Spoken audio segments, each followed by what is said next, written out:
македонското знаме беше палено, беше газено со автомобили и така натаму. Значи, видите, ја би сакал малку поинако да поставам тезата. Значи, као прво полицијата не реагираше како што треба. Нели? Тоа е факт. Тоа е факт. Дуи најавуваше како беше прво жешко лето, па жешка есен, еве жешката есен им се случи, а тие излегува неспремни. Ама јас сакам да поставам тезата у смисло дека ова, за жал, не треба да не изненадува.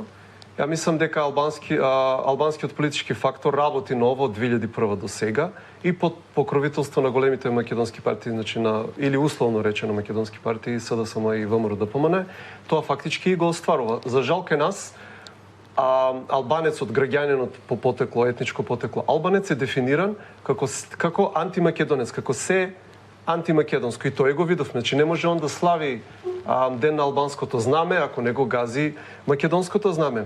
Добро, видовме реакција од Африм Гаши, председател Собранието, кој вели дека не сте поголем патриот ако го сгазите туѓото знаме.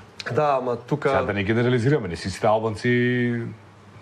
Не, ама симптоматично е вордингот, начинот на кој што председателот Гаши се изрази, посебно еве ќе го акцентирам зборот туѓото. Значи тој рече нешто, може би лош превод бил. Не верувам, затоа што слично соопштение во сличен манир имаше и вреди. Значи, работата беше не си патриот, само ако го сакаш собственото знаме, треба да го почитуваш и туѓото. И потоа државното знаме беше окарактеризирано како знаме на заедница. Значи, на друга заедница. Ме разбирате?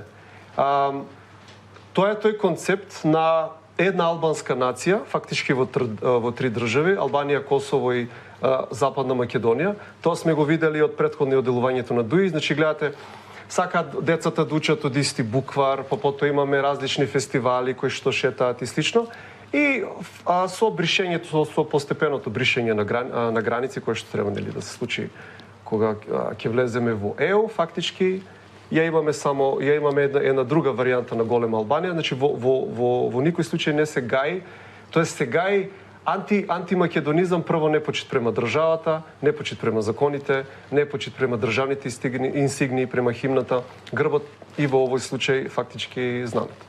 И кога имате таква една ситуација, мислам, кој пример го дават, кој сигнал го праќаат политичките представници на албанското етничко малцинство, кога уште у старт кажуваат дека ако воопшто треба да се почитува македонското знаме, тоа е затоа што е знаме на друга заедница, и нели сите заедници треба да бидат почитувани, наместо да биде дека тоа е наше знаме, дека вие газите наше знаме.